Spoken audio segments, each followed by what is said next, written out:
First, I want to say, call Haloyim, La Yahweh, Ba'asham Yahweh Shai, Ba'asham Rahak Wadash, Dabans to the elder apostles at Great Millstone who rule well and who have taught us knowledge. Honest salutations to you, fellow laborers doing the work week in and week out. Shalom to you and shalom to the few Akwaf that believe as well. I had to redo this video, the second installment of James Adair, new Native American and Hispanics were Israelites.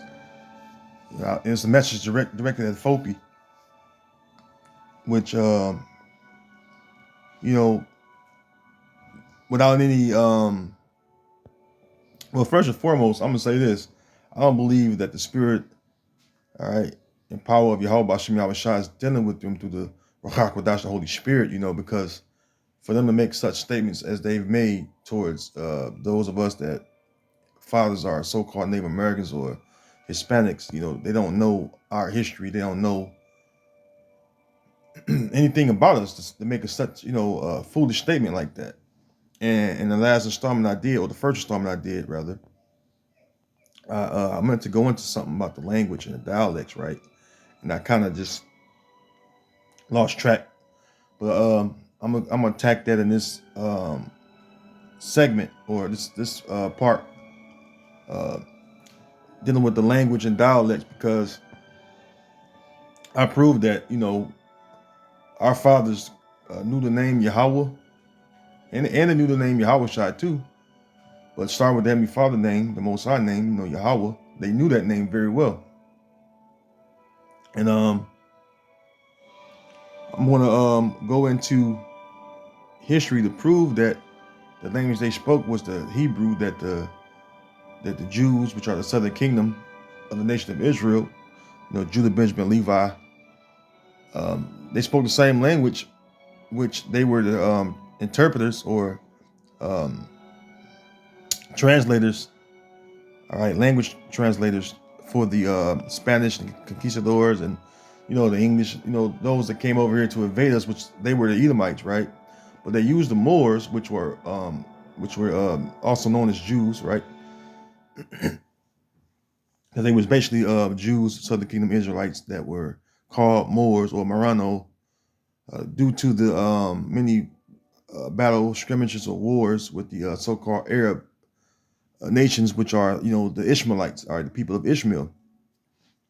These Moors was used as translators to translate what we were saying, or our forefathers were saying, to the Edomites. Okay, and they was aboard those vessels that came over. So let's go into that. I want to attack that in this video, and it's right here on Content 5. And remember, this book is from the James Adair book, the actual book. But even though this is a watered down version, well, I won't say necessarily a watered down version. It's not the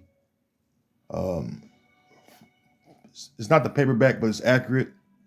And this case, anybody want to know what source I'm using? I went online to get this book from Google Books. This actual book costs about $4 or $5 grand. Just to let you guys know. So right here where you see Content 5, it says their language and dialects.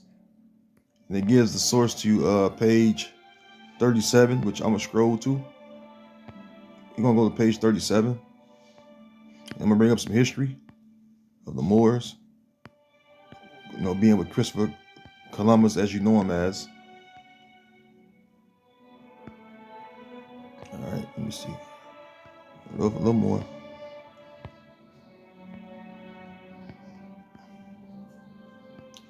Page 37, and here we go, right here. It says argument 5. I'm hoping you brothers and sisters can see this. It says the Indian language and dialect appear to have the very idiom, which if you don't know what idiom is, idiom means like similar to. I'll pull it right here. Idiom. It says form of speech peculiar to a people or a place.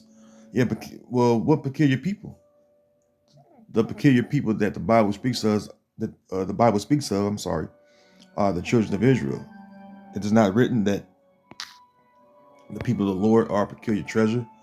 Did not the Lord tell them that there'll be a peculiar treasure unto him? I'm gonna get that real quick. This is what he told Moses to tell the children of Israel, right? Exodus 19:5. Now therefore, if you will obey my voice indeed and keep my covenant, then ye shall be a peculiar treasure unto me above all people, for all the earth is mine. And ye shall be unto me a kingdom of priests and a holy nation. These are the words which thou shalt speak unto the children of Israel. See? Unto the children of Israel. So the children of Israel are the peculiar people that are upon the face of this earth, man. And that's not to be ignored. Okay? So going back, says idiom, form of speech peculiar to a people or place, meaning phrase or expression peculiar to a language, right? And that language will happen to be, which happened to be the Hebrew language, the ancient Paleo Hebrew. Okay, let's go right here.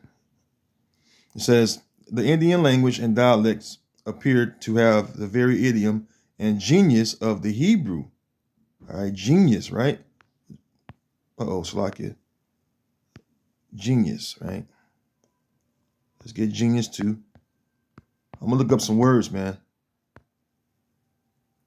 because we want to know exactly what James Adair observation, all right, was about, because he observed this, right? It says genius, tutelary or moral spirit. See, who guides and governs an individual through life. See, guardian deity or spirit which watches over each person from birth. Spirit, incarnation, wit, talent, prophetic skill. See,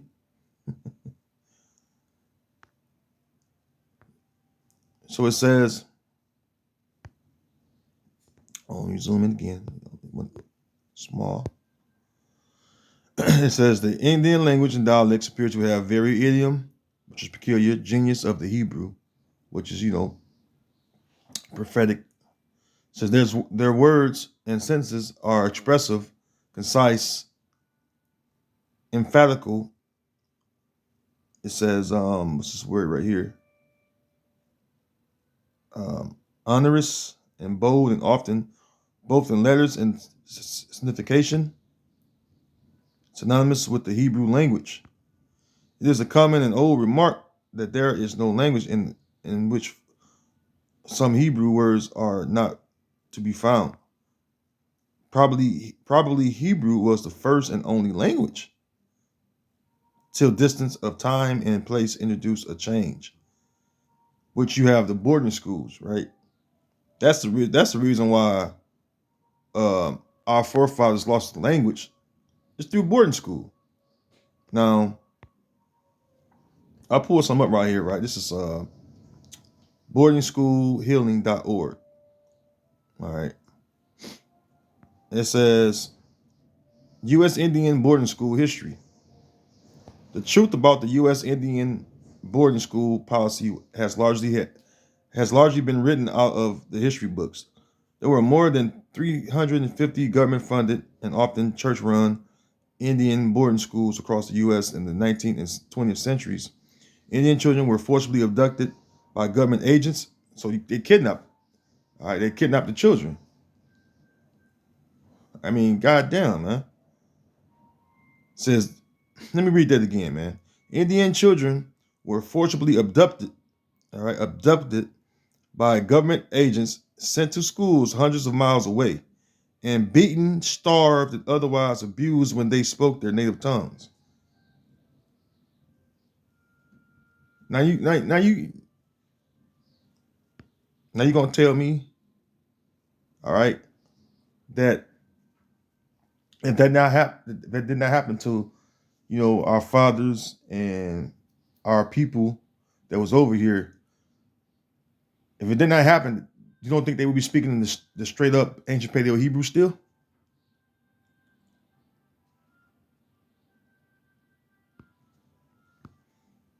Let me read that again, man. It says they beaten, starved, and otherwise abused when they spoke their native tongues or native languages. Come on, man.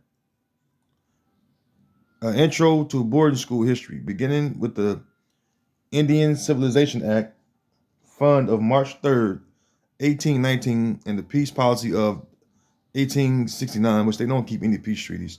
The United States, in consort with and at the urging of several denominations of the Christian Church, adopted an Indian boarding school policy expressly intended to implement cultural genocide to the removal and reprogramming of American Indian and Alaska Native children to accomplish the systematic destruction of Native cultures and communities. They stated purpose of this policy was to kill the Indian, save the man. Or so, I mean, I don't have to go any further, man. All right, I'm gonna grab a precept real quick. Because this curse, excuse me, this curse fell upon us as well. Because we Israelites, man.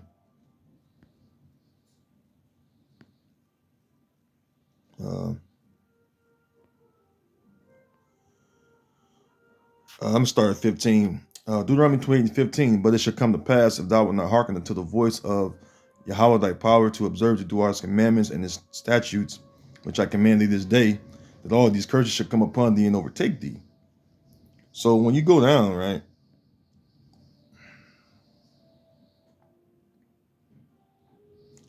I'm gonna go to a specific one that's speaking about that, right?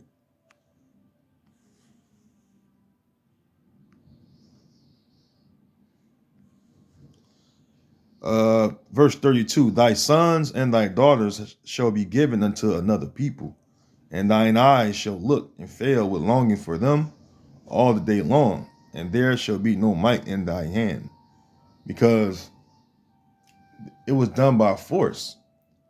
This is after the chemical, warfare against us.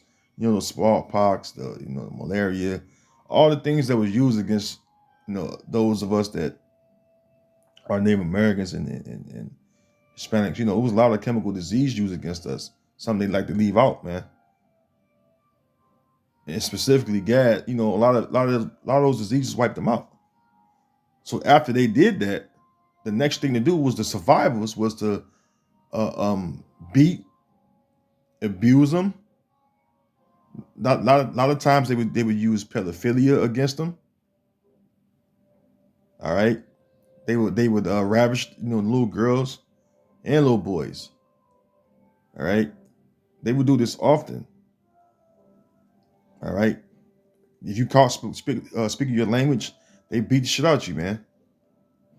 If you're a little kid and you have these adults that are abusing you physically, are using force against you for you not to speak your native tongue, and also sexually abusing you, man. I mean, goddamn, man.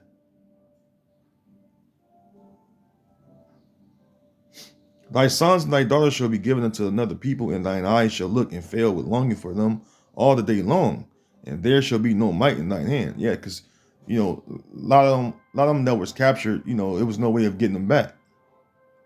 Hence, you had the many battles or scrimmages over that too, that took place. They make movies to make Gad look bad about fighting against them, trying to fight for the land and recover the ones that were survivors of their different tribes. They make them out to be savages, but the real savages were you so-called white people, man. You so-called Caucasians, which you are the Edomites. Excuse me. You are the Edomites, and you're the ones that done all these atrocities, man. Okay. So the language, of course, the language is not going to be spoken again in its pure form because it was beaten, killed about of them. But prior to this, when you go to Christopher Columbus, right, which I got pulled up, it says Global Center for Trade, Global Centra. They give a history of Christopher Columbus. It says the Moors are Jewish and Muslim who live in Morocco and Spain and accepted the Christians among them without any discrimination. They have established a heaven of knowledge that Europe could not equal at the time and made European minds to come out of the dark age. Yeah, because this way Moors, which are Jews, right? Hence, you have the word Moreno, the original term, and to tell you that Moreno means what? A Moor or a Jew. Let's get that. See? Moreno, a Jew or a Moor in Spain who, to avoid persecution, publicly professed conversion to Christianity while privately continuing in the practices and beliefs of their old religion. I'm sorry, which it's a world-known fact that the Jews were governed by what? The laws, the laws, commandments, statutes, and judgments of their God. All right, that was given from their God, which is what you would call the first 5 books of Moses, man. So it's a well-known fact that the Moors, which the word Moor itself means black. All right, the word Moor in itself means black, showing you that the real Jews were black, man. As it's written, let's see, as it's written in the book of Jeremiah 14:2. It is now written that Judah mourneth in the gates thereof languished. They are black unto the ground. Let's get that real quick. I'll get it real fast.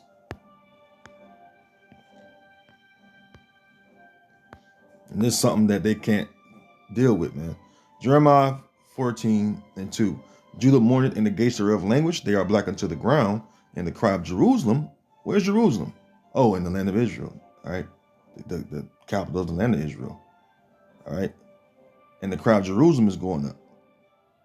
All right. The word there for black really should be Qadar. And it says Shakar. But Shakar literally means black in Hebrew. But the word there should be Qadar, which means to be dark skinned. Because the Jews are darkened like unto the ground. The ground is different shades of brown. All right. And we know that the deep dark brown is the good part or the best part of the soil or ground. We know that. Ishmael had a son. Ishmael had a son named Kedar. Just like King Solomon described himself as Kedar. Matter of fact, King Solomon was a Jew, right? Let's get that. Kedar. Song of Solomon 1-5. I am black but comely, meaning pleasant looking. O ye daughters of Jerusalem, as the tents of Kedar, as the curtains of Solomon. Now Kedar, when you go to look it up, it's a Hebrew word that says Qadar. Qadar. Now you see Shakar right there. All right, see Shakar, that's the word black in Hebrew, right? Excuse me. But when you go into Qadar, which means Qadar in the Hebrew, see, dark. All right, another way you say black is to be dark, right? It says Qadar right here. If you can read, this is Aramaic style, but the pronunciation is the same. Okay, it says Qadar. The Hebrew lexicon even tell you. It says black skinned men, showing you the so-called Arabs are people of color as well, because everybody has a color. Everybody is people of color. All right, and just the Edomites are the color of red and not white. So, and it gives reference scriptures, which I'm not going to go to at this time. I'm going to get back to the topic at hand.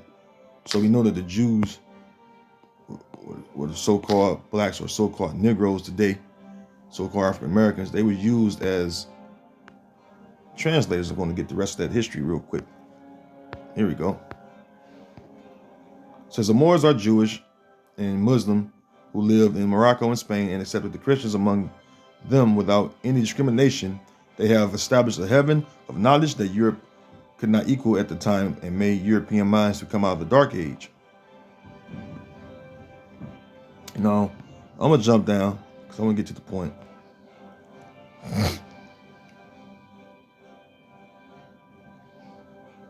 All right, here we go. It says the names of the crew were introduced in the following terms: between 86 to 89 men accompanied Christopher Columbus on his first voyage. There were 20 on the Nina, 26 on the Pinta, and 41 on the Santa Maria. It says, I just used few names of the crew to show how my statement on the contribution and the presence of Moorish and Moors, same thing, in the crew is supported by facts that they effectively, the Moorish, have been involved directly in the Christopher Columbus voyage. Yeah, because they were translators. Now you go to this guy right here on the Santa Maria, it says Bartolome de Torres, criminal granted an amnesty. It says Luis de Torres, interpreter. So this individual had the ability to translate Arabic, Moorish language, and Castilian Spanish. Now, in the Arabic language, all right, goes back to what? Hebrew. The Moors, which are Jews, right? You know, we know that the Jews spoke what? The Hebrew. I remember the Moors and Jews are the same thing. So, in other words, Luis de Torres, all right, and you notice they don't have any Greek on here, right? They don't say he spoke Greek. Now, Spanish, that's because, you know, that they come from Spain, right? Different parts of Spain and Morocco, right? Wherever they came from. But the main thing is, their native tongue was what? The Hebrew. The Jews spoke, or the Jews' native tongue is the Hebrew. So these people were aboard these vessels.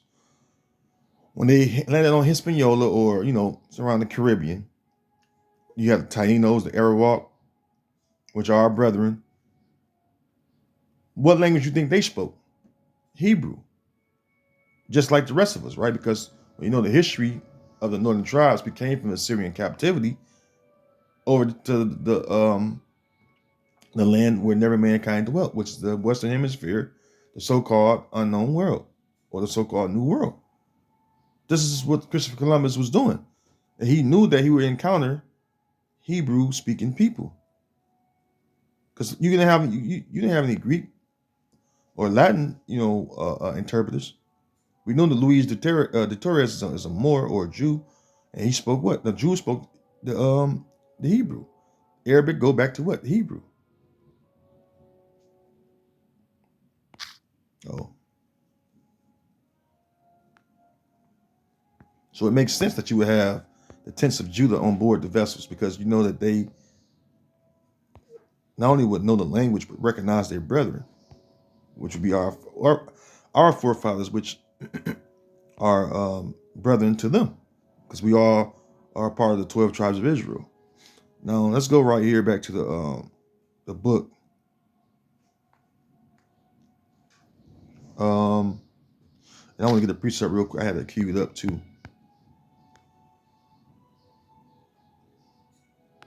Matter of fact,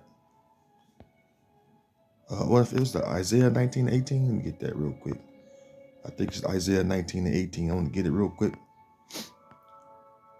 Isaiah 19 and verse 18. Let me see. God, here we go. In that day shall 5 cities in the land of Egypt speak the language of Canaan and swear to the Lord of hosts. One shall be called the city of destruction. The language of Canaan, the Canaanites spoke the Hebrew. You look it up, you know, the Canaanite, the Phoenician, what have you. It all stems from what? Or goes back to what? Ancient Paleo Hebrew. Okay. That's clear. This is the book of Zephaniah 3 and 9, because the Most High has given us the language back that our forefathers spoke, right? That was beaten, killed about of us, right? Zephaniah 3 and 9, it says, "For then will I turn to the people a pure language, that they may all call upon the name of Yahweh, Ba'ashem Yahweh Shai." You gotta say that, because whatever you want from the Most High, you gotta ask in His Son's name. His Son's name is Yahweh Shai, so we say Ba'ashem Yahweh Shai, right? To serve Him with one consent, and that's the reason why you see those of us that are out teaching, that on the highways and hedges. When we come out to teach, we exalt those names, Yahweh, and Yahweh Shai, and we say Yahweh Ba'ashem Yahweh Shai, because we know that those are the names. All right. That's the reason why I know the fact. Excuse me.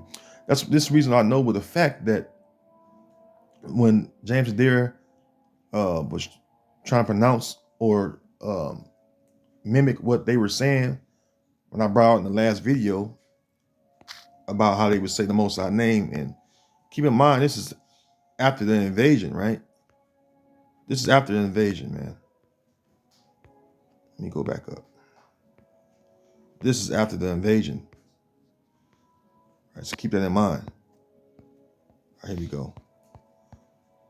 What's that, page 18? Oh, slacky. Page 18. I want to bring it up again, you know. See? Page 18.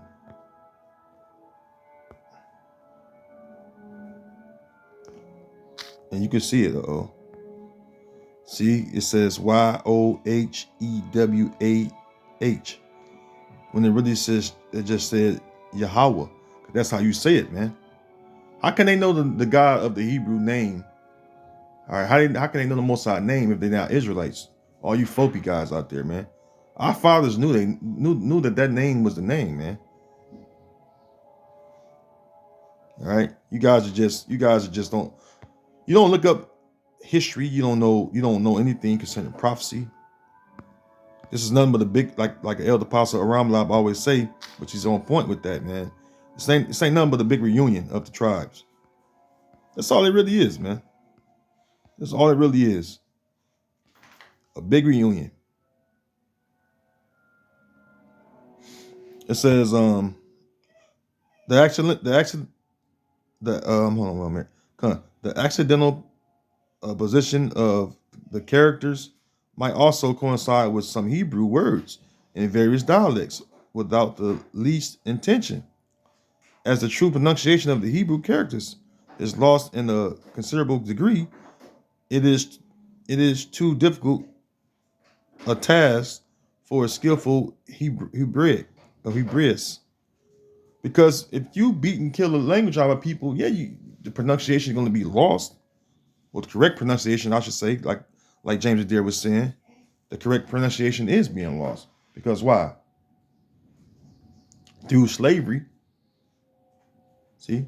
Through slavery, you would lose. No, we all would lose that. All right, we all would lose that, because when you go into Deuteronomy 28 and verse 48, we all was putting slavery together, right? Let's go to matter of fact, go blue letter. Deuteronomy 28.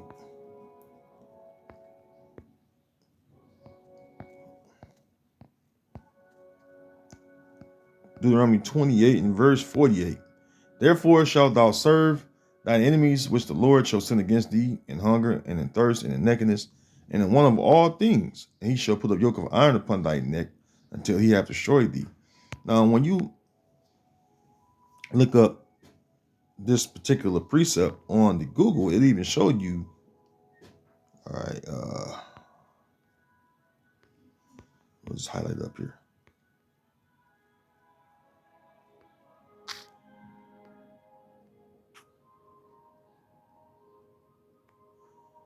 When you look up this on the internet, right,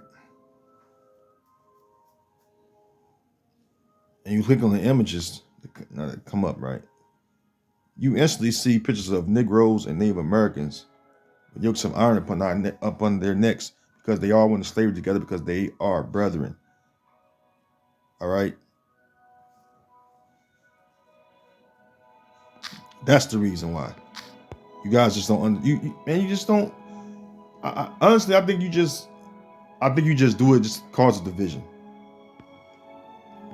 Like I brought in the other video I made, mark them which cause division. You guys are you try to shit on one Westers. Those of us that learn from one Westers, all that, but one Westers, I can't speak for everybody, but I know that brothers do look up history and information that is right on point. I do know that, in particular, the elder apostles of Great Millstone, whom I learned from, whom I subscribe to, and who I learn how to look up everything pretty much, from the elder apostles on down to the young brothers, young elders I learned from, that taught young brothers like myself. See, And the scriptures say what? Let's go to Isaiah, because I believe wholeheartedly that the truth came out of one West. I wouldn't know who I am without the tents of Judah. I would just know that I'm a so-called Native American blooded man. That's all I would know. I mean, I know where my people at and all that stuff, and that's through my grandmothers, my uncles, them. Um, but I wouldn't know my true nationality without the tents of Judah. Isaiah 30:20. And though the Lord give you the bread of adversity and the water of affliction, yet shall not thy teachers be removed into a corner anymore, but thine eyes shall see thy teachers. And this is the reason why I know who I am. This is the reason why when I looked up the history of us, the deep history of us, I can honestly say with 100% surety that everything about us, according to prophecy, all right, and within the scriptures, points to us being these people. Because growing up around most of the tribes, through the spirit, I see it and know within myself that I can identify each tribe members because of the different characteristics, the different omens within the names, because the names are omens, all right? And I was able to do this because I was taught, okay? You F.O.P.E guys haven't been taught because you guys don't understand, man. And you don't want to understand, really. You guys are unreasonable men. And the scriptures speak about unreasonable men. Let me get that real quick too, man. You guys are unreasonable men. Okay. 2 Thessalonians 3:2. Let me go up a bit, man. Because I gotta get the whole thing off this one. 2 Thessalonians chapter 3, verse 1. Finally, brethren, pray for us that the word of the Lord may have free course and be glorified, even as it is with you, and that we may be delivered from unreasonable and wicked men. For all men have not faith. And you F.O.P.E guys do not display faith. You guys display deceit, being unreasonable, goddamn misleading the sheep, all right, causing a division, all right. You're not learned men or men that study to show yourself approved. And hey, Yahweh Shah said it best. He said that you gotta give an account for every idle word that you speak, man, because you don't know what you could do or what you've done to damage your brother's spirit, you know. But hey, the ones that, hey, I'm gonna say this though, the ones that Yahweh Shem Shah want, they will remain. Okay, they will remain. Now let's see.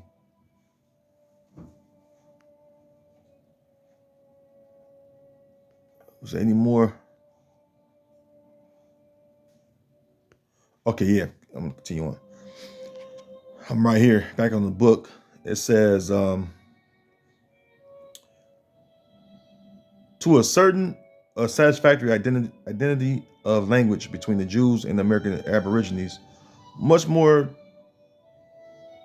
much more so to an Indian trader who professes a small acquaintance with the Hebrew. Hold on. Yeah, who professes but a small acquaintance with the Hebrew, and that acquired by his own application. However, I will endeavor to make up the deficiency of Hebrew with a plenty of good, solid Indian roots. So this is what James Adair said. All right, the Hebrew, there was no plenty of of good, solid Indian roots. All right, so I'm gonna leave it right there to the next installment. I got a matter of fact, I got another precept I want to get.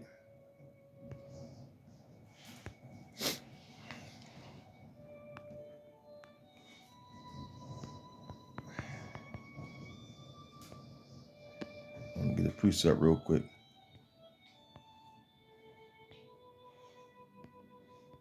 I often see guys like this basically talking on the side of their mouth, man.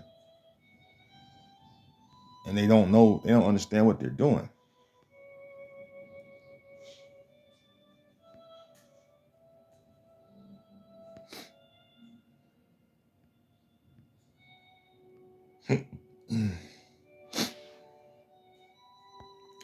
This is John 10 and 16. And other sheep I have which are not of this fold. Them also I must bring, and they shall hear my voice. And there shall be one fold and one shepherd. Yeah, because you know what fold that Yahweh Shah was speaking about? The northern tribes. He knew about the northern tribes, and he came to the northern tribes. There are plenty of historical accounts of all the northern tribes that was over here that we gave the account of Yahweh Shai coming over here. Right, the feathery serpent, was it Quasiquoto, if I'm pronouncing it right. But there's things you can look up about the Messiah coming over here. I can't remember them off the top of my mind, went into it in a while, but Lord willing, I'll look those things up and give them the account because there are clear indications that Yahweh Shah himself even came over here, man. Okay. It says, and other sheep I have which are not of this fold, them also I must bring, and they shall hear my voice, and there shall be one fold and one shepherd. Because that's the whole nation being gathered, man, and being one nation again with one shepherd. And we know that Yahweh Shah is going to be is our shepherd, Salakia. Yahweh Shah is our shepherd. And under Yahweh Shah, again, I'm going to keep saying it because this is future prophecy. King David is going to be prince over the nation. He's going to be king. He's going to sit on the throne, man, under Yahweh Shai, man. Is that not written in Ezekiel 37, the 37th chapter? See? So with that, into the next installment, I'm going to say, Lord willing, this installment have been edifying. It's more of a historical accounts and, just going into, the fact that, the language that we spoke was, Hebrew. And Lord willing, it's been edifying. But to next time, I'm going to say Shalom.